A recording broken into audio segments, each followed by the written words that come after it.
අයිබෝන් සෝදායි උදෑසනක් අද මාර්තු මාසේ 15 වෙනිදා සඳුදා දවස තවත් අලුත් දවසක උදාව මේ ආකාරයෙන් ආරම්භ වනවා. ඉතින් අලුත් සතියක් අලුත් බලාපොරොත්තු තියාගන්නට පුළුවන් සතියක් ඔබට ආරම්භ වනවා.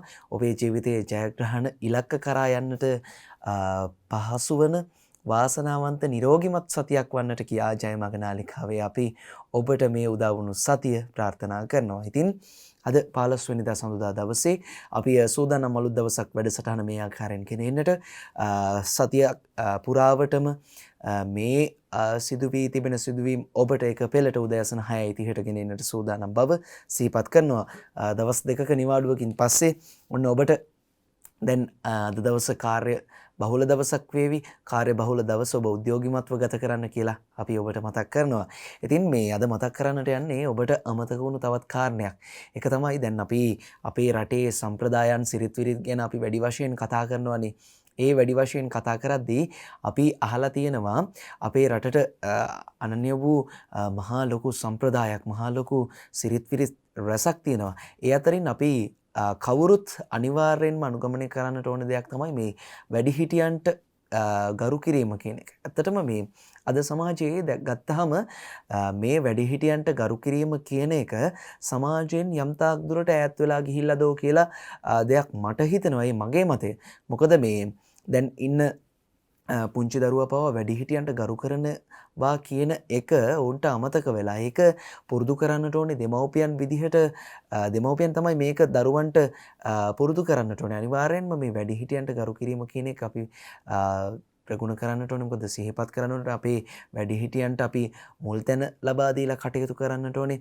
මොකද ඔබේ දරුවාට යම් කිසි දෙයක් හොඳ දෙයක් කියලා දෙන්න එකේ වටිනාකම තියෙන්නේ ඔබ අතේ. ඒ නිසා ආදරණීය දෙමව්පියනි ඔබටයි මේ උදෑසනම කියන්නේ ඔබේ දරුවාට වැඩිහිටියන්ට ගරු කරන්නට හරි හැටි උගන්වන්න. මොකද එහෙම නැත්නම් දරුවාව සමාජයට ආවට පස්සේ දරුවාට මේ ගැන හරි හැටි දැනුමක් නොමැතිව මේක මේ පුංචි කාලේ ඉඳලම මේ අපි ඉගෙන ගන්න දෙයක්. හැබැයි දැන් ඉන්න සමාජයේ දරුවන්ට මේක බොහෝමයක් දරුවන්ට මේක අමතක වෙලා. ඒ නිසායි අපි මතක් කරන්නේ වැඩිහිටියනි ඔබේ දරුවන්ට මේ දේ සිදු කරන්නට අමතක කරන්නට එපා කියන දේ සිහිපත් කරමින් අපි අවධානය යොමු කරමු පුවත්පත් වෙතට. අපි උදෑසනම තෝරාගත්තේ දිවයින පුවත්පත. දිවයින පුවත්පතේ අද තියෙනවා මුල් පිටුවේ රට පුරා පාසල් අද ඇරෙයි බස්නාහිර 5 11 13 ශ්‍රේණි පමණයි අද දවසේ විවෘත වෙන්නේ කියලා. බස්නාහිර පළාතේ ශ්‍රේණි 3ක් සමග දිවයින පුරා පිහිටි පාසල් අධ්‍යයන කටයුතු අද දවසේ විවෘත වෙනවා. බස්නාහිර පළාතේ මේ 5 වසර 11 වසර සහ 13 වසර ශ්‍රේණි සමග දිවයින පුරා පිහිටි පාසල් අද විවෘත කරන බවත් බස්නාහිර පළාතේ කොරෝනා අවදානම නොමැති ප්‍රදේශවල පාසල්වල අනෙකුත් ශ්‍රේණි විවෘත කිරීමට සෞඛ්‍ය සේවා අධ්‍යක්ෂ ජෙනරාල් අසේල ගුණවර්ධන මහතාගෙන් ඉල්ලීමක් කර ඇති බව අධ්‍යාපන අමාත්‍යාංශයේ ලේකම් මහාචාර්ය කපිල පෙරේරා මහතා සඳහන් කරනවා. රට පුරා පිහිටි පාසල් 10165කින් පාසල් 8809ක් මේ අනුව අද විවෘත කරනවා කියලා තමයි සඳහන් වෙන්නේ. බස්නාහිර පළාතේ පාසල්වල විවෘත කරන ශ්‍රේණි 3කට සිසුන් එකවර ගෙන්වා ගන්නවාද නැද්ද තීරණය කිරීම විදුහල්පතිවරු වෙත පවරා තියෙනවා කියලා තමයි සඳහන් වෙන්නේ. වැඩිදුරටත් දරුවන් පාසල් වලට පැමිණීමේදී මුව ආවරණ පැළඳීම ඇතුළු සෞඛ්‍ය ආරක්ෂිත ක්‍රමවේද අනුගමනය කිරීමට කටයුතු කළ යුතු බව අධ්‍යාපන අමාත්‍යාංශ විසින් විදුහල්පතිවරුන් දැනුවත් කර තියෙනවා කියලා අද දිවයින පුවත්පතේ තියෙනවා. ඉතින් කොහොම වුණත් මේ පාසල් අධ්‍යාපනය බස්නාහිර පළාතේ දරුවන්ට යම් තාක් දුරට මේ අධ්‍යාපන ක්‍රමය ඈත් වුණා. හැබැයි දැන් 5 වසර 11 වසර 13 වසර කියන ශ්‍රේණිය ආරම්භ වීමත් සමග දරුවන් නැවතත් අධ්‍යාපනයට යොමු වෙවි. මොකද මාර්ගගත ක්‍රමය එහෙම නැත්නම් මේ ඔන්ලයින් ක්‍රමයට තමයි දරුවන් තවමත් අධ්‍යාපන ක්‍රියාවලිය සිදු කරමින් ඉන්නේ. ඒක කොයිතරම් දුරට සාර්ථකද කියන එක අපි දන්නේ නැහැ. දරුවන් මොනතරම් දුරට ඒ විෂය කරුණු ග්‍රහණය කරගන්නවද කියන එක අපිට කියන්නට බෑ. මොකද මේක තාක්ෂණයත් එක්ක සිදු කරන ක්‍රියාවලියක් නිසා. ඒත් එක්කම දැන් මේ අද බොහෝ පුවත්පත්වල මුල් පිටුවේ වාර්තා වෙන පුවතක් තමයි අපි මෙලෙසින් උපුටා ගන්නේ. සති දෙකකට රියානතුරු 100 පණි මරණ 100 පණි ගත වූ දින 14ක කාලය තුළ දිවයිනේ සිදු වූ රියානතුරු වලින් පුද්ගලයන් 100කට අධික පිරිසක් මරුමුවටපත් වී ඇතැයි පොලිස් මාධ්‍ය ප්‍රකාශක නියෝජ්‍ය පොලිස්පති නීතිඥ අජිත් රෝහණ මහතා ප්‍රකාශ කරනවා. එසේම එම කාලය තුළ සිදු වූ රියානතුරු වලින් පුද්ගලයන් 300කට අධික පිරිසක් තුවාල ලැබ ඇතැයිද ඒ මහතා සඳහන් කරනවා. එතෙකම මෙම රියානතුරු වලින් වැඩි පිරිසක් මිය ගොස් ඇත්තේ බස්නාහිර මධ්‍යම සබරගමුව දකුණු සහ වයඹ පළාත්වල බව කියලා තමයි මේ මාධ්‍ය ප්‍රකාශකතුමා සඳහන් කරන්නේ. මිය ගොස් ඇති වැඩි පිරිසක් යතුරු පැදිකරුවන් හා පදිකයන් බව අනාවරණය වී තිබෙනවා. ගත වූ කාලය තුළ දිවයිනේ රියානතුරු ශීඝ්‍ර ලෙස වැඩි වී ඇති බවත් එම නිසා ඉතා කල්පනාකාරීව රිය පදවන ලෙස ඒ මහතා සියලු රියදුරන්ගෙන් ඉල්ලීමක් සිදු කර තිබෙනවා. ඉතින් ඇත්තටම මේ දැන් අපි හිතන්නේ මේ දවස්වල කොවිඩ් ගැන විතරයි බලන්න මරණ 100ක් සති දෙකකට දින 14කට සිදු වෙලා තියෙනවා. ඉතින් ඇත්තටම මේක අපි නොදැනුවත්වම බලන්න දවසින් දවස මේක වැඩි වෙන විදිහ. ඒ නිසා අපි පාරේ යද්දී ඔබ පදිකෙක් වුණත් අවධානයෙන් යන්නට ඕනේ. අපි හැම වෙලේම පාර මාරු වෙද්දී මේ පාර මාරු වීමට වෙන් කර තිබෙන ස්ථාන මේ සුදු විර තමයි භාවිතා කරන්නට ඕනේ. විශේෂයෙන්ම මේ අනිවාර්යෙන්ම ඔබ පාරේ ගමන් කරනවා නම් හොඳ සැලකිල්ලකින් යුතුව යන්න. අපි කොච්චර හොඳට ගියත් ඉස්සරහින් එන පුද්ගලයා යම්කිසි ආකාරයෙන් ඔහුට ගැටලුවක් ඇති වුණොත් ඔහුගේ ජීවිතය බේරා ගන්නට ඔබේ පැත්තට වාහනය යොමු කරන්නට පුළුවන්. ඒ නිසා අවධානයෙන් ඉන්න, පරිස්සමෙන් ඉන්න. කොරෝනා වලට වඩා දරුණු බරපතල ඛේදවාචකයකට නැත්නම් අපිට මේ රියානතුරු වලින් මුහුණ දෙන්නට සිදු වේවි. ඒ නිසා පරිස්සමින් ඉන්න කියන එක තමයි අපි ඔබට අදත් කියන්නේ. ඒත් එකම මේ දැන් මේ දවස්වල වැඩි වශයෙන්ම කතා බහට ලක් වෙන්නේ සහල් වලට පාලන මිලක් ගේන්න රජය විසින් කියනවා කොහොම හරි මේ උත්සව සමය ආරම්භයත් එක්කම පාලන මිලක් ගේනවා කියලා. හැබැයි පෞද්ගලික සහල් ව්‍යාපාරිකයින්ගේ යම්කිසි සහල් මාෆියාවක් රට තුල සහල් අර්බුදයක් මවන්නට ඔවුන් උත්සාහ කරනවා. ඒක බොහෝ වෙලාවට දැන් කවුද අපේ කෘෂිකර්ම ඇමතිතුමා සඳහන් කරනවා මේ වී ගොවීන්ට මේ වී ගොවීන්ගේ මේ වී තබා ගන්නට එපා, ළඟ තබා ගන්නට එපා. වී මිල වැඩිවීමක් වෙන්නේ නැහැ. ඒ නිසා වී ලබා දෙන්න කියලා. මිල වැඩි වෙතයි අපේක්ෂාවෙන් වී ගොඩ ගහ ගන්න එපා. කෘෂිකර්ම ඇමතිතුමා කියයි මහින්දානන්ද අලුත්ගමගේ මහතා. වී මෝල් හිමියන් තවමත් වෙළඳ පොළට නිකුත් කරන්නේ පසුගිය කන්නවලදී ගත් වී කියලා තමයි සඳහන් වෙන්නේ. සහල් මේ ආකාරයෙන් මහකන්නේ තාම වීතොග සහල් බවට පත් වී නැහැ කියලා එතුමන් සඳහන් කරනවා. ඒ ආකාරයෙන් එතුමන් මෙහෙම සඳහනක් සිදු කරද්දී රතු කැකුළු කිලෝව රුපියල් 89ට අද සිට සතොසෙන් මිලදී ගන්නට පුළුවන් කියලා සඳහන් වෙනවා.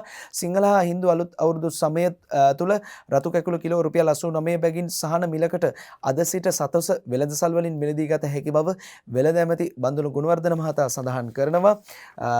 විවෘත වෙළඳ පොලේ පාරිභෝගික ජනතාව ගසා කෑම වැළැක්වීම සඳහා සතොස මගින් ආහාර ද්‍රව්‍ය ගණනාවක මිල අඩු කර තිබීම නිසා සතොස්සේ සහන වැඩපිළිවෙල තුළින් විවෘත වෙළඳපොලේ ඇතැම් වෙළඳුන් මෙම සහන වැඩපිළිවෙල ක්‍රියාත්මක කරන බව එතුමා වැඩිදුරටත් මේ ආකාරයෙන් සඳහන් කර සිටිනවා. ඉතින් ඇත්තටම මේ වගේ දෙයක් දැන් මේ උත්සව සමයත් එක්ක යම් තාක් දුරට හොද පාරිභෝගිකයින්ට සහන ලබා දෙන්නට පුළුවන් නම් මේක තමයි වටින්නේ.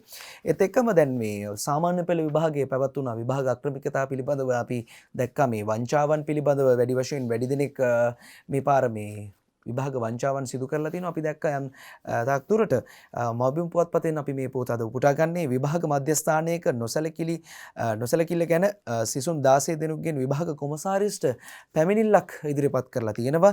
පසුගිය දින පැවති සාමාන්‍ය පෙළ විභාගයට හම්බන්තොට විභාග මධ්‍යස්ථානයකින් විභාගයට පෙනී සිටි තමන්ට ශාලාධිපතිවරයා අවශ්‍ය පහසුකම් සැපෙව්වේ නැහැ. දැඩි අසාධාරණයක් සිදු කළ බවට සිසුන් 16 දෙනෙකුගෙන් විභාග කොමසාරිස්වරයා වෙත ලිඛිත පැමිණිල්ලක් ඉදිරිපත් කර තිබෙනවා. මෙලෙස විභාග කොමසාරිස්වරයාට පැමිණිල්ලක් ඉදිරිපත් කර ඇත්තේ සාමාන්‍ය පෙළ විභාගයේ සඳහා හම්බන්තොට සුචි ජාතික පාසලේ පැවති විභාග මධ්‍යස්ථානයෙන් පසුගිය 9 වෙනි දින චිත්‍ර විෂය සඳහා පෙනී සිටි දරුවන් 16 දෙනෙක්ගෙන් කියලා තමයි සඳහන් වෙන්නේ.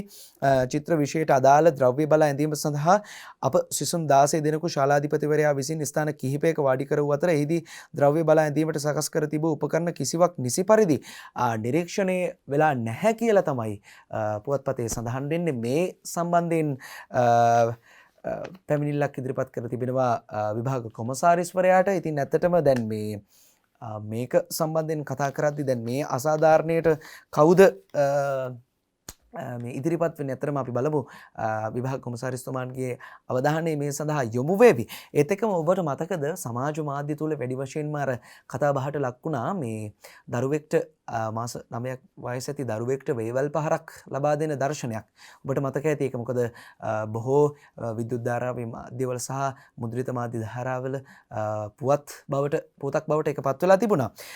මවගෙන් වේවැල් පහර කෑ දරුවා දරුකමට හදාගන්න 150ක් ඉල්ලුම් කරලා.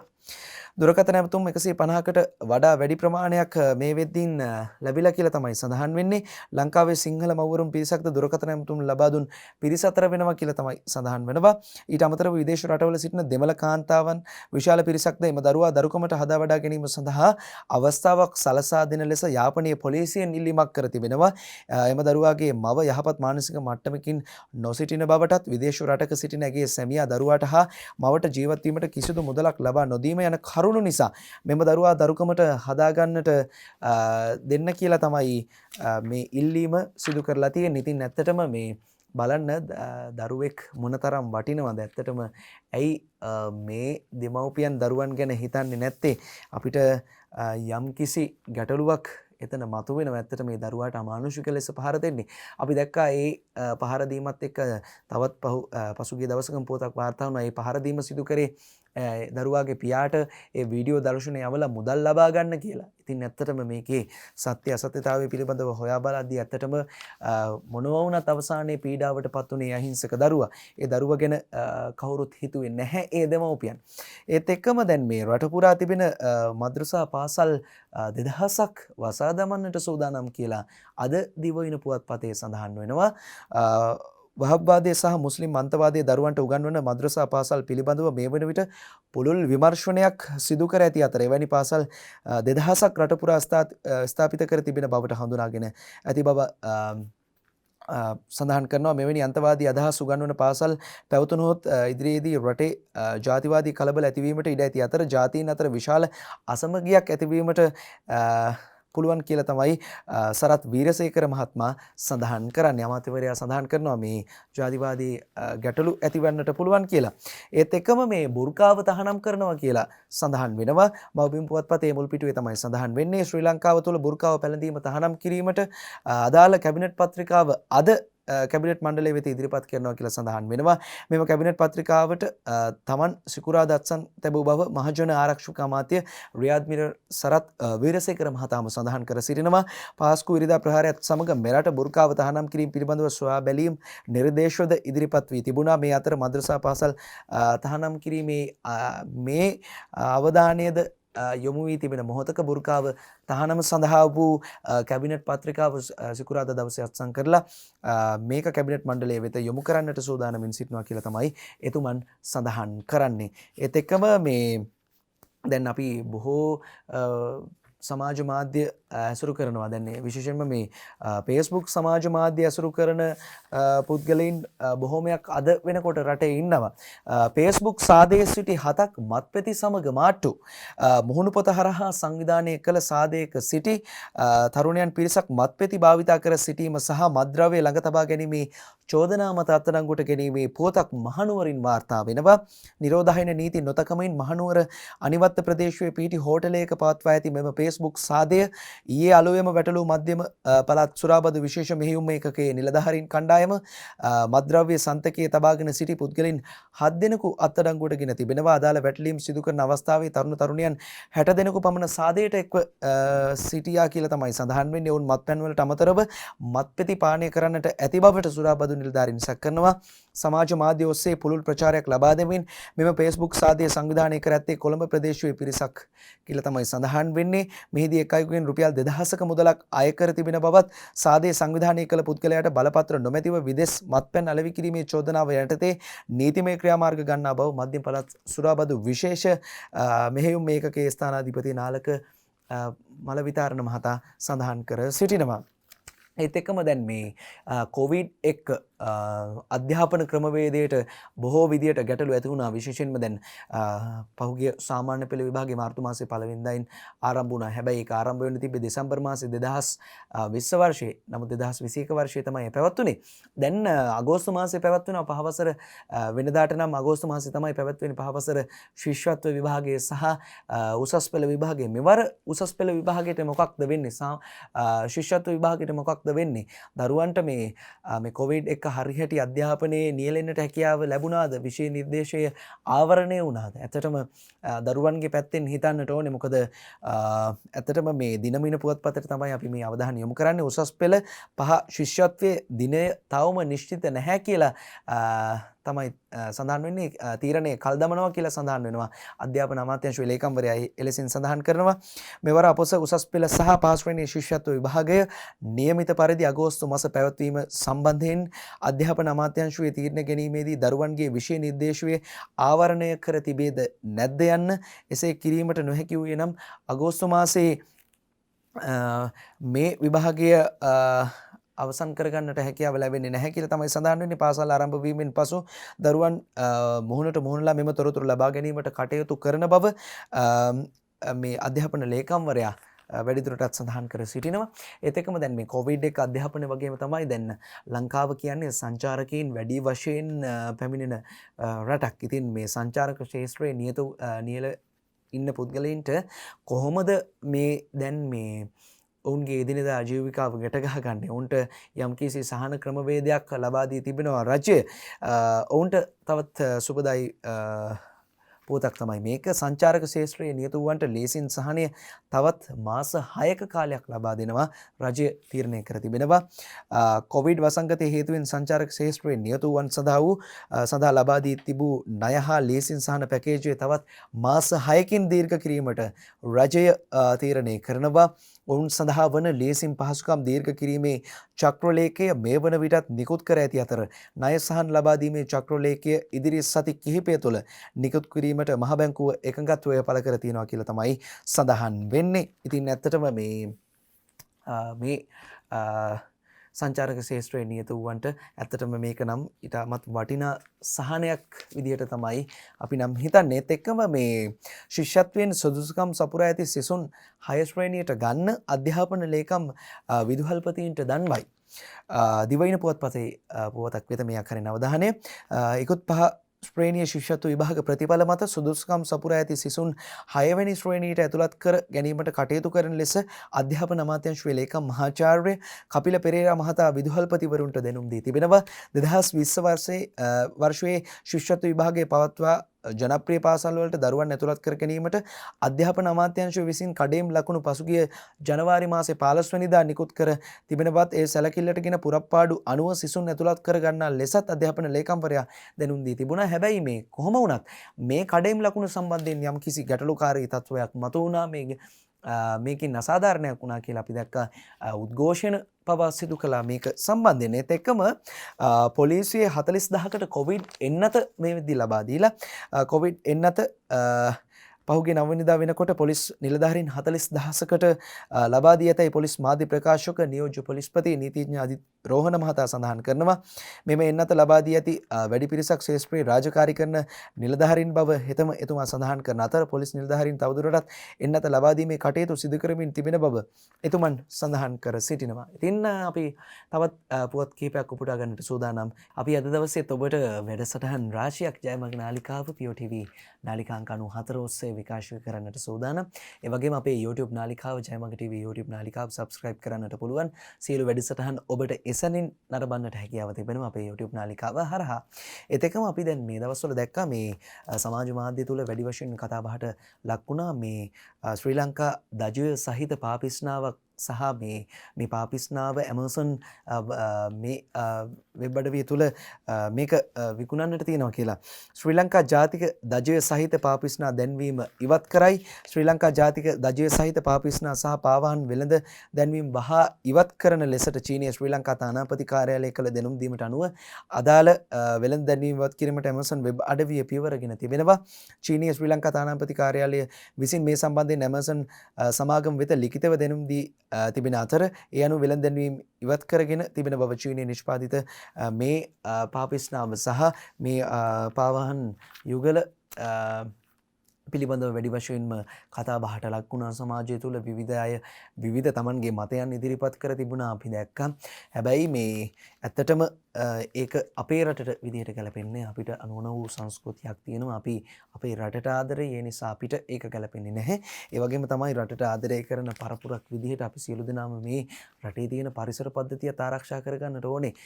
ජාත්‍යන්තරයට මේක මහා ජාත්‍යන්තරයේ තියෙන දේවල් දැකලා කෑ ගැහුවට බෑ අපේ රටේ තියෙන දේවලුත් අපි ආරක්ෂා කරගන්නට ඕනේ. ඉතින් මේ දවස්වල වැඩි වශයෙන් මේ වන විනාශය පිළිබඳව රට තුළ යම්තාක් දුරට කතා බහක් ඇති වෙලා තියෙනවා.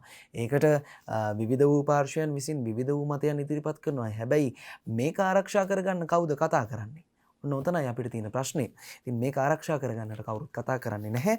ඒත් එක්කම දැන් මේ කොවිඩ් එන්නත පිළිබඳව කතා කරද්දී කොවිඩ් එන්නත මේ වෙද්දින් රටේ බහුතර ප්‍රමාණයකට ලබා දීලා අරුණ පුවත්පත වෙතටයි මේ අවධානය යොමු කරන්නේ. මේ ශ්‍රී ලංකාවේ ජනගහනයෙන් මිලියනයකට කොවිඩ් මරණ 23ක් තමයි සිදු වෙනවා කියලා තියෙන්නේ. මේ රට ජනගහනයෙන් මිලියනයකට වාර්තා වන කොවිඩ් රෝගීන්ගේ සංඛ්‍යාව 4003 දක්වා ඉහළ ගොස් ඇති බව වසංගත රෝග විද්‍යා අංශුව ප්‍රකාශ කරනවා. එසේම රටේ ජනගහනයේ මිලියනයකට සිදුවන කොවිඩ් මරණ සංඛ්‍යාව 23ක් විදිහට තමයි වාර්තා වෙන්නේ. දකුණු ආසියානු කලාපයේ ජනගහනයේ මිලියනයකට වාර්තා වන කොවිඩ් රෝගීන් සංඛ්‍යාව 6770ක් බව වසංගත රෝග විද්‍යා අංශුවේ දත්ත වාර්තා පෙන්වා දෙනවා කියලා සඳහන් වෙනවා. ඒත් එකම මේ කැලණිගඟෙන් වන පීඩා වළක්වන්න ආයෝජන මුදල 50%කින් අඩු කරනවා කියලා සඳහන් වෙනවා. කැලණිගඟ පිටාර ගැලීමෙන් කොළඹ සහ ගම්පහ දිස්ත්‍රික්කවලට ජනතාවට ඇතිවන පීඩාවන් වැළැක්වීමට යෝජිත ව්‍යාපෘතිය සඳහා ආයෝජන මුදල 50%කින් පමණ අඩු කිරීමට රජයේ අවධානය යොමු වී තියෙනවා කියලා අද අරුණ පුවත්පතේ සඳහන් වෙනවා. අපි මව්බිම් පුවත්පත වෙතයි අවධානය යොමු කරන්නේ. රෝගියා හමු වුණේ නිරෝධායන මධ්‍යස්ථානයකින් අප්‍රිකානු ප්‍රභේදය රට තුළට ගිය බවක් කියන්නට බෑ. විශේෂඥ වෛද්‍ය පත්මා ගුණරත්න මහත්මිය සඳහන් කරන්නේ මේ වන විට මෙරටින් හඳුනාගෙන තිබෙන දකුණු අප්‍රිකානු ප්‍රභේදය සහිත ආසාදිතයා නිරෝධායන මධ්‍යස්ථානයකින් හඳුනාගෙන තිබෙන නිසා රට තුළට වෛරසය ගොස් ඇති බවට කොහෙත්ම පැවසිය නොහැකි බව ශ්‍රී ලංකා වෛද්‍ය සංගමේ සභාපති විශේෂඥ වෛද්‍ය පත්මා ගුණරත්න මහත්මිය ප්‍රකාශ කරනවා. කොළඹදී මාධ්‍ය හමුවක් මෙලෙසින් පවත්වමින් ඇය මේ බව ප්‍රකාශ කර තියෙන්නේ.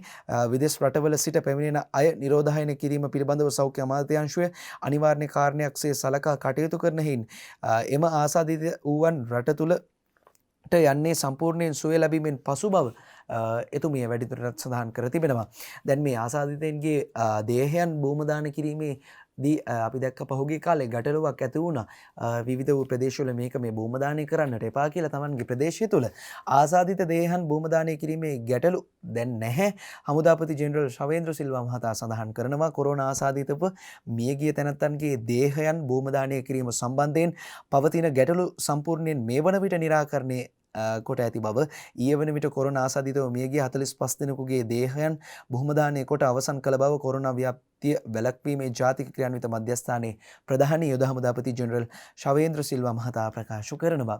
ඒත් එකම මේ බලන්ගොඩ ආසාදිතයන් 73න් 53ක් මේ වෙද්දින් සුව අතටපත් වෙලා බලන්ගොඩ රයිවත්ත ප්‍රදේශයේ පිහිටි ඇගලුම් කම්හලේ කොරෝනා ආසාදිතව ප්‍රතිකාර මධ්‍යස්ථානවල ප්‍රතිකාර ලැබූ 73 දෙනෙකුගෙන් 53 දෙනෙකු මේ වෙනකොට සුවය ලබා ප්‍රතිකාර මධ්‍යස්ථාන වලින් පිටව ගොස් කියලා තමයි සඳහන් වෙන්නේ. ඒත් එකම බූස්ස බන්ධනාගාරයේ 46කට කොවිඩ් වැළඳිලා ප්‍රතිකාරවලට කන්ද කාඩු වලට යවයි. බූස්ස බන්ධනාගාරයේ රැඳෙවියන් 46 දෙනෙකුට කොරෝනා ආසාදිත වී ඇති බවට තහවුරු වී ඇතයි ගාල දිස්ත්‍රික් සෞඛ්‍ය සේවා අධ්‍යක්ෂ කාර්යාලය ප්‍රකාශ කරනවා. රැඳවියන් 70ගේ PCR පරීක්ෂණ සිදු කළ අවස්ථාවේ ඔවුන්ගෙන් මෙම 46 දෙනා කොරෝනා ආසාදිතයින් බවට හඳුනාගෙන තිබෙනවා. මෙම ආසාදිතයින් ප්‍රතිකාර සඳහා කන්දකාඩු ප්‍රතිකාර මධ්‍යස්ථානයේ වෙත ගෙන යාමට නියමිත බව ගාල දිස්ත්‍රික් සෞඛ්‍ය සේවා අධ්‍යක්ෂ ජෙනරාල්වරයා සඳහන් කරනවා.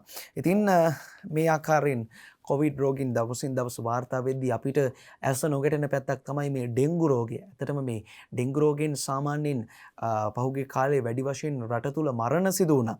ඩෙන්ගු රෝගීන් 3000ක් මේ වෙනකොට මේ වසරේදී ඉන්නවා කියලා තමයි සඳහන් වෙන්නේ. මේ වසරේ ගත වූ මාස දෙකමාර කාලය තුල දිවයිනෙන් ඩෙන්ගු රෝගීන් 3000කට වැඩි ප්‍රමාණයක් වාර්තා වී ඇතයි ජාතික ඩෙන්ගු මර්ධන ඒකකයේ අධ්‍යක්ෂ වෛද්‍ය අරුණ ජයසේකර මහතා සඳහන් කරනවා. මෙම කාලය තුල ඩෙන්ගු මරණ 3ක් වාර්තා වී ඇතයි එතුමන් සඳහන් කරන අතර පවතින වැසි තත්ත්වයේ හමුවේ ඩෙන්ගු යලි හිස එසවීමේ අවදානමක් මතු ඇතයිද ඒ මහතා සඳහන් කරනවා. එම නිසා නිවාස පරිශ්‍ර ජලයේ ක්‍රැස්වන ස්ථාන නිරතුරුව පවිත්‍ර කර ගන්නා ලෙස මහතා මහජනතාව ජනතාවගෙන් ඉල්ලීමක් කරනවා. මෙම මාස දෙකහමාර කාලය තුළ දිවයිනේ ඩෙංගු රෝගීන් වැඩි ප්‍රමාණයක් වාර්තා වී ඇත්තේ මඩකලපුව දිස්ත්‍රික්කයෙන් බව එතුමා සඳහන් කරනවා. පසුගිය වසරේ දිවයිනේ ඩෙංගු රෝගීන් 31000ක් වාර්තා වූ අතර එම කාලය තුළ ඩෙංගු මරණ 35ක් වාර්තා වුණා කියලා තමයි සඳහන් වෙන්නේ. ඉතින් මේ වෙනදාට නම් අපි දකින්නේ මේ කොළඹ දිස්ත්‍රික්කයෙන් තමයි වැඩිම කොවිඩ් ඩෙංගු රෝගීන් ප්‍රමාණය වාර්තා වෙන්නේ. හැබැයි මේ පාර මේ මඩකලපුව ප්‍රදේශයෙන් වැඩිම ඩෙංගු රෝගීන් ප්‍රමාණයක් වාර්තා වෙනවා කියලා මේ සඳහන් වෙනවා. කොහොම වුණත් අපි පරිස්සමෙන් ඉන්නට ඕනේ. මේ ඩෙංගු රෝගේ කොළඹට වෙන්න පුළුවන්, ගාල්ලට වෙන්න පුළුවන්, අනුරාධපුරයට වෙන්න පුළුවන්, රටේ විවිධ වූ ප්‍රදේශවලට වෙන්න පුළුවන්. ඒ නිසා ඔබේ ගෙවත් පිරිසුදු කරගන්න එක ඔබේ වගකීම, ඔබේ යුතුයකම කියලා ඔබට මතක් කර දෙනවා. අපි අලුත් දවසක් වැඩසටහන ඒ සිහිපත් කිරීමත් එක්ක නිමවට පත් කරන්නට තමයි සූදානම් වෙන්නේ. ඔබට මුලදී මතක් කරපු කාරණේ මතක ඇති. අපි රට ගැන, ලෝකය ගැන, අපේ රට පිළිබඳව ලෝකයේ හමුවේ මහා උජාරුවට කතා කළාට අපේ මිනිස්සු තුළ ආධ්‍යාත්මික සහ මේ සිරිත් විරිත් සාරධර්ම ගුණ වගාවන් වර්ධනය වෙන්නේ නැත්නම් ඒකින් නැති පලක් කුමටද? ඉතින් ඒ නිසා අර මුලින් කිව්ව කාරණේ වැඩිහිටියන්ට ගරු කිරීම කියන එක අමතක කරන්නට එපා. දෙමව්පියනි, වැඩිහිටියනි, ඔබේ දරුවාට ඒක කියලා දෙන්න. ඔබ සිදු කරන දේ දිහා බලලා තමයි දරුවන් එය සිදු කරන්නේ. ඒ නිසා දරුවන්ට දෝෂාරෝපණය සිදු කරන්නට කලින් ඔබ දිහා ඔබ නැවත වතාවක් හිතලා බලන්න කියලා අපි ඔබට සිහිපත් කරමින් අලුත් දවසක් වැඩසටහන නිමවට පත් කරන්නේ. හෙටත් උදෑසන 6:30ට හමු වෙන බලාපොරොත්තු වෙන ඔබට සෝදායි දවසක්. ආයුබෝවන්.